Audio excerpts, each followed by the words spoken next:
वृंदा, वृंदा अब तबीयत कैसी है बेटा? जरा एक मिनट इधर तो आ बेटा, मैं कुछ लाई हूँ तेरे लिए। ये ले। ये क्या लाई हो आप? ये आपके लिए नहीं है, वो वृंदा वृंदा और रजत कल रात को बाहर गए थे ना, अब वो देव और नैनतारा के साथ, तो मैंने सोचा कि मैं उसके लिए ये।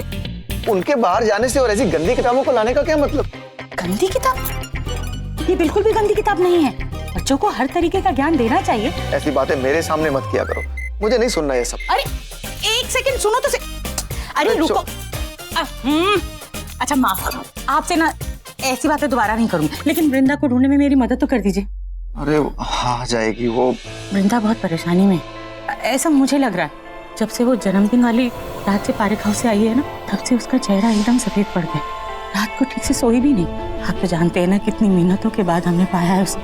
कहीं कुछ ऊंच नीच हो गई? राजी ऐसा कुछ नहीं होगा, सब ठीक हो जाएगा। अच्छा छोड़ो, मैं उसको ढूंढने जा रहा हूँ। हाँ जाओ। पारिक परिवार के अलावा अगर हमारे परिवार के बारे में भी सोचते हो तो अच्छा लगता है मुझे। हाँ तो जा तो रहा हूँ। तो जाइए ना, खड़े क्यों हैं? जल्दी जाइए और उसको बोलेगा घर आए। हे भगवान दया रखना, मेरी वृंदा के साथ कुछ बुरा मत करना।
शाली आंटी, मुझे आपसे कुछ बात करनी है। कहो। अरे जो बोलना है हमारे सामने बोलो, हम दीदी के हर एक कांड में हम दीदी के हर एक काम में शामिल है। वो हमसे कुछ नहीं छुपाती है ना दीदी? कहो। विशाली आंटी, मैं ये कह रहा था हम एक पार्टी प्लान करते हैं। सारे अरेंजमेंट्स मैं कर लूंगा और फिर उस पार्टी में देव और नैनतारा को टाइम स्पेंड करने का मौका भी मिल जाएगा। तो इसमें इसको रखने की क्या जरूरत है? मेरा हार्दिक है ना, वो सब संभाल लेगा। आपको पता है मेरा हार्दिक है ना बहुत अच्छा डीजे वाले बाबू है। नो वे, मेरे हर्ष पर्श ना देव के टेस्ट को बहुत अच्छी तरह जानते हैं। दीदी ये पार्टी तो हर्ष पर्श ही ऑर्गेनाइज करेगा। जब मैंने बोला हार्दिक ही करेगा, हार्दिक नो, दीदी क्यों? मैं जानबूझ के घर के बच्चों को इसमें शामिल नहीं कर रही हूँ। ख्याति क्या सोचेगी, और आकाश भी बहुत नाराज हो जाएंगे। इसलिए जो भी करना है इसी को करने दो, ठीक है? Thank you. ये आखिरी मौका है, अगर इसके बाद भी नहीं, इसके बाद कुछ ऐसा होगा ही नहीं ना। पार्टी के बाद देव नैनतारा, नैनतारा देव, आई प्रॉमिस यू। गाइस, अब जैसा तुमने कहा था मैंने वैसा ही कर दिया। अब सब खुश हो ना? अब बताओ कि पार्टी कहाँ है, कौन से देश जा रहे हैं हम? वो तू बोल भाई, किसी भी 5 स्टार का नाम ले, जहाँ जहाँ तेरा मन तो किया हो पर तेरी जेब ने अलाउ ना किया हो। भाई ऐसी तो बहुत सारी जगह हैं, लेकिन यार वो सनशाइन होटल बेस्ट रहेगा। नहीं, लेकिन उससे बेटर ना मूनलाइट है। वहाँ पे मैंने सुना है कि जो बारटेंडर्स है ना वो फॉरेनर्स हैं। लेकिन उससे भी बेटर ना वो डिस्क है ना, क्या नाम था उस डिस्क का? Fire and ice. वहाँ पे तो बाय 2 गेट 1 फ्री भी है, वो ही करा दो। लेकिन यार उससे बेहतर ना वो सुन, तू आराम से टाइम ले, फिर बता, बिल हम पे कर देंगे। ओके? पक्का? पक्का। अब समझा तू प्लान? अबे मुझे अभी तक समझ नहीं आया। नहीं। अबे यार तू इतना डम कब से हो गया? बचपन से। शट अप गाइस, तुम लोगों को अगर सीधा सीधा बताने तो बताओ, वरना मैं जा रहा हूँ। अरे अच्छा सुन। पहले हम इस जोकर को ना टल्ली करेंगे, फिर जब ये अपने होश खो देगा तो हम प्रेरणा को बेहोश करेंगे, उसे स्पाइक ड्रिंक पिलाएंगे और उसे अच्छे से समझाएंगे कि लड़कों को थप्पड़ मारना इज नॉट ओके बेबी। उस वृंदा को आइडिया भी नहीं होगा कि उसके साथ क्या होने वाला है।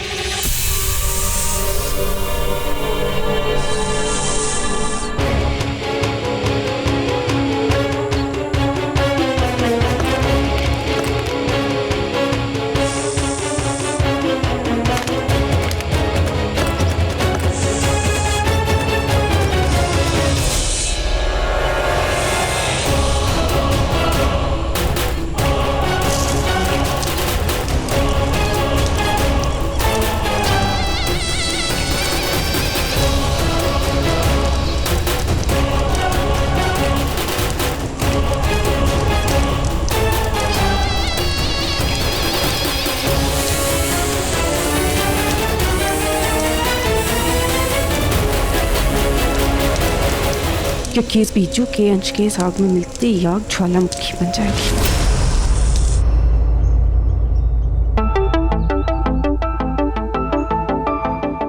क्या करूं? रजत को फोन करूं क्या? नहीं, बहुत इरिटेटिंग है वो। छोड़ो, कहीं नहीं जाना मुझे।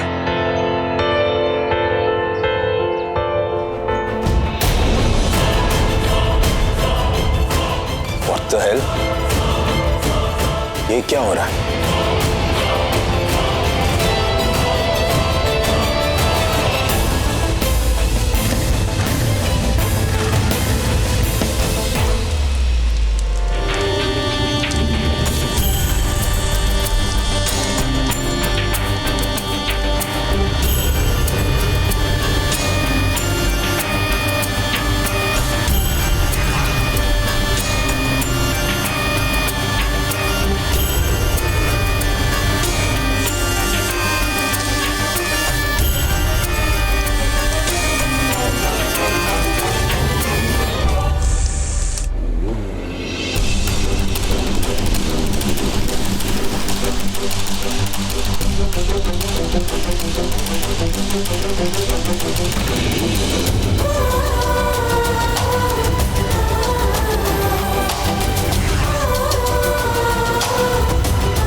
ये नहीं हो सकता। देव इस वक्त यहाँ नहीं आ सकता। मैं नहीं हार सकती।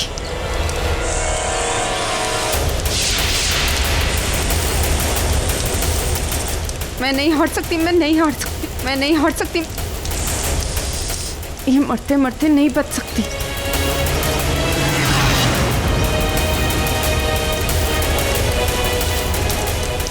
नहीं नहीं नहीं, ऐसा नहीं हो सकता। मैं नहीं हार सकती, मौका नहीं गवा सकती और नहीं बच सकती।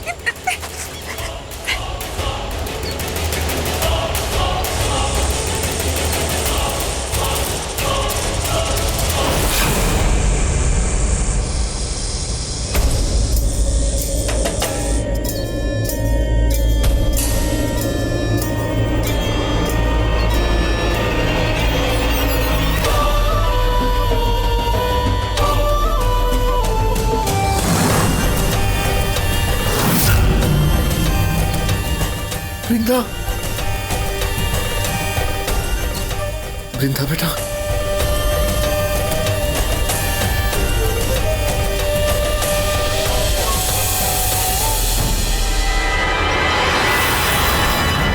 कोई सामान्य रुद्राक्ष नहीं है ये। अत्यंत दुर्लभ नाग रुद्राक्ष है ये। इसे हर कोई अपने नियंत्रण में नहीं कर सकता। ऐसा क्यों बाबा? क्योंकि ये 5 मुखी नाग रुद्राक्ष है, जिसे वही अपने नियंत्रण में कर सकता है जिसे अश्लेषा नक्षत्र पर नियंत्रण पाना आता हो, जिसका वो प्रकांड ज्ञानी हो। और ज्ञानियों की तो कोई कमी नहीं हमारे संसार में। इसीलिए वो कोई भी इंसान हो सकता है कहीं भी, किंतु उसे ढूंढ निकालना उतना आसान नहीं होगा। और असंभव भी तो नहीं होगा ना बाबा। वो इंसान जो कोई भी हो, उसे मेरी बच्ची का पता मालूम होगा, बल्कि मेरी बच्ची उसी चोर के पास होगी। और हो सकता है वो कौन मेरी बच्ची को मुझसे छीन सकता है। और फिर नैन, नैन कौन है बाबा? और वो चोर वो किसकी बच्ची को मुझे दे गया? ये सब भोलेनाथ की मर्जी है। तुम्हारी बच्ची का तुमसे दूर होना, कोई दूसरी बच्ची तुम्हारी गोद में डालना, इसका कुछ तो कारण जरूर होगा। इसीलिए मैं कह रहा हूं, नयनतारा को स्वयं से दूर कभी मत करना। भले ही उसकी जन्म देने वाली मां ना हो, उसका लालन पालन करने वाली यशोदा मां जरूर हो तुम। हाँ बाबा, मैं आज भी नयनतारा से उतनी ही प्यार करती हूँ। वो मेरी ही बेटी है। और नयनतारा मेरी वो बेटी नहीं है जो मेरा बदला पूरा करेगी, क्योंकि वो एक नागिन है ही नहीं। और ये एक नागिन का बदला है, एक नागिन के इंतकाम की कहानी।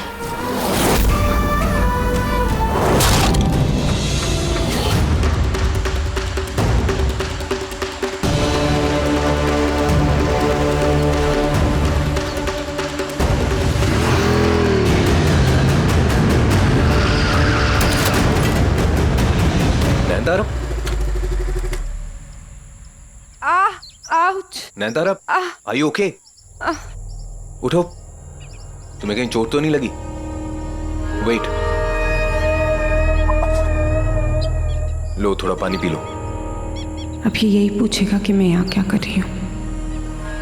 वैसे तुम यहाँ कर क्या रही थी? Actually I was feeling very low Dev. पता नहीं क्यों मैं चाह के भी मैं भुला नहीं पा रही हूँ जो सूफी नाइट वाले दिन हुआ। अब छोड़ो, इस बारे में बात नहीं करते। हमें ठीक से टाइम भी स्पेंड करने को नहीं मिला। I am sorry Nayantara. No, it's okay. मैं एक्चुअली थोड़ी फ्रेश एयर लेने बाहर आई थी, पर मुझे उस तरफ से अचानक से आग नजर आई तो मैं घबरा कर भागने लगी। फिर रास्ता भूल गई एंड मेरा कोई इरादा नहीं था तुम्हें ऐसे रोकने का। तुम कहीं काम से जा रहे होगे। Come on, that's fine. वैसे तुम जा कहाँ रही थी? चलो प्यार न सही, मगर परवाह तो ये मेरी करने लगा है। लुक, अगर तुम्हें नहीं बताना है तो इट्स ओके। नो नो, कहाँ जाऊंगी देख, घर ही जा रही थी बस।